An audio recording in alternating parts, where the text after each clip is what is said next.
Why should you have to compromise in life? If you can, why not seek out the very best?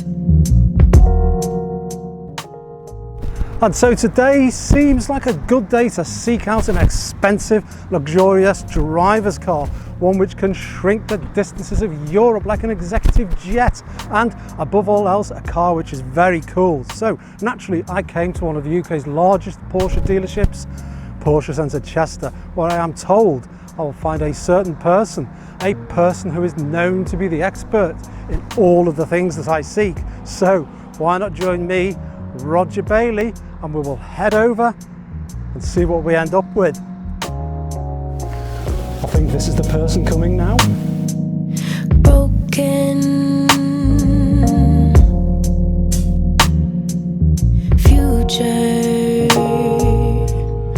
Hi, I'm Kat. So I believe you've got some very specific requirements for a car that you're looking to drive today. I have. I'm looking for the most luxurious, practical, fast, but above all else, the very coolest car that there is. And I'm told that you are the best person there is to speak to about this. Yeah, okay.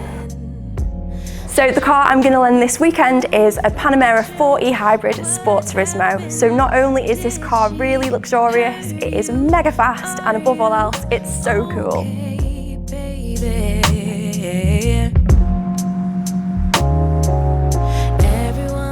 I imagine Kat might have handed me the keys to something like the new and absolutely cool Porsche Taycan, but of course I told her I wanted to shrink the distances of a continent, and well, an electric car, they simply can't do that, whereas the Panamera, as the name suggests, has a history in crushing continental distances. In preparation for our journey, we've popped into town for a few provisions, and if you can guess which city it is that I'm in, and a clue is that outside of London this place has the most listed buildings in the UK, please tell us in the comment section below. Correct answers shall receive an award. Meanwhile, while we're parked up, let's take a look around this car and consider why and how the Panamera came about. It is 1977, Star Wars has just been released, the Sex Pistol released God Save the Queen, and Porsche stunned the world with their money, no object, Porsche 928, and in an instant redefined the luxury sports car market.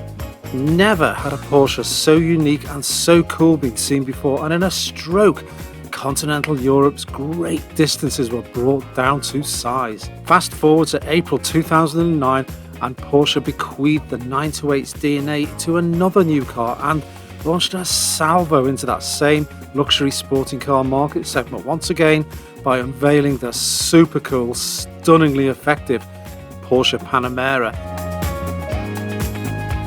Even the Panamera's launch location on the 94th floor of the World Financial Center in Shanghai was cool. It was an impressive feat, taking some 60 engineers several hours to get the show car into the lift. This new car combined the high level of performance one would expect from a sports car with the luxury and versatility of a touring saloon. While Porsche initially planned the production of just 20,000 units in a year, the Panamera has long since exceeded all expectations. More than 400,000 units have been delivered to their well-off customers so far. As a technological platform for innovations, the Panamera has played a significant role in shaping the past 13 years of the brand's history. And fast forwarding again to today, here we have the latest third generation Panamera, and I can understand why our friend Kat decided we should have this in Sport Turismo body shape. Which is an estate car, or is it a shooting brake perhaps? Well, whatever the answer, it's a bit of a looker from any viewing angle. The low purposeful front end is tidied up, while the rear end is a masterclass in designing out boxing us, giving us a squat, powerful, efficient sort of look. And so while we journey on, cosseted in our first-class sci-fi cabin, we've time to consider some of what's on the Panamera's menu. Panameras are offered in a number of propulsion flavours, from a base 2.9 litre 330 brake horsepower petrol V6 engine to a 4S with 440 brake horsepower, a Turbo S E-Hybrid with a stupendous 690 brake horsepower, and we have this example, which is a hybrid with its V6 petrol engine being boosted by electric motors, kicking out 456 brake horsepower, and this, we are told, is the sweet spot, not just for its speed, but also for its economy, long range, and of course lowered emissions. As dawn breaks now over into a different country, we'll just pull over, stretch our legs, and look some more at our impeccable travelling companion. Note the snazzy green coloured surface coated brakes, which require little in the way of maintenance, chiefly because much of the car's braking is performed by the hybrid's battery regeneration system. And checking out some of our car's features, I am really impressed with the length of this load area. It is so long, it could be my bedroom. Just as the cabin could be my lounge, more of which in a moment. You see, I notice a dinky discreet roof spoiler. Seems it deploys automatically, adding an enhanced aero section to aid stability at high speed. And I've noticed these doors. They don't have to have 3 positions or 2 position settings. They will stay in place wherever you put them. I like this. It has to be said, these centre climate vents are fiddly to adjust, by one having to use the touchscreen to do so. More useful, however, is that the driver can adjust the passenger seat by using the driver seat controls. I like that as well. These comfort seats are actually more cosseting than my favourite armchair at home, and I could spend hours sitting here admiring the view, drinking tea, reading a book. I might even have my lunch in here. I actually don't know why I did that. I don't even like bananas. And now, moving swiftly on, do Panameras drive like that Porsche Carrera? Well, you can sense that the Carrera DNA is here, but we can't quite match the 911 dynamics. However, hit the launch control feature and we are propelled, properly launched.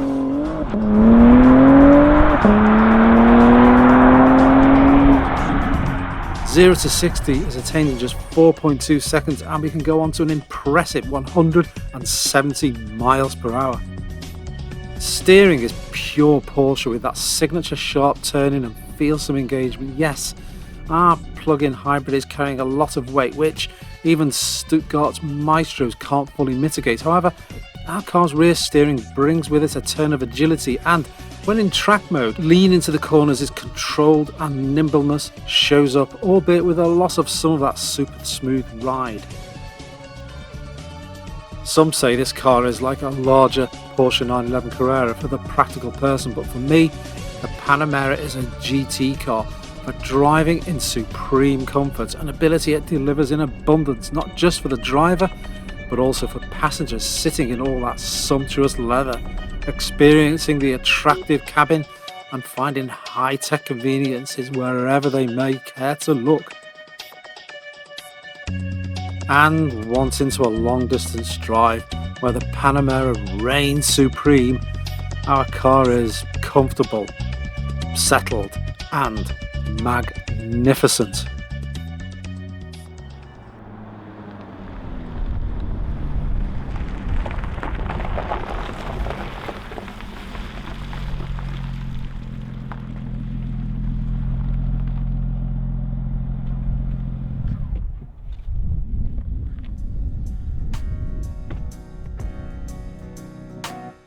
Porsche's super limo sports car now has more ability and more cool factor than ever in its long and impressive history. Someone once said the Panamera was a car looking for a job to do. However, Porsche has continuously improved all sides of its character. Refinement levels are perfectly judged, handling and steering response make the car feel nimble and engaging to drive. And now the Panamera does the job Porsche needs it to do in spanning a broad spectrum of talents and being able to tackle any rival on multiple levels.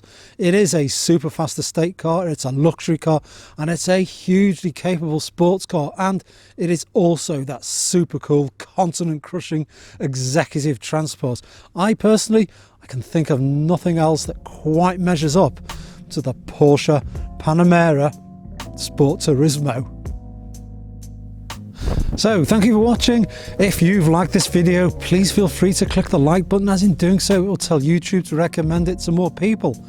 And comments are always welcomed. I read every single one and I'll reply to most. And if you haven't already, please think about subscribing. And if you hit this little notification bell,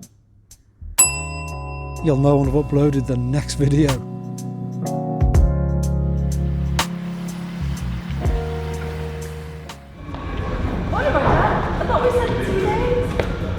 Oh, sorry about that. Come on.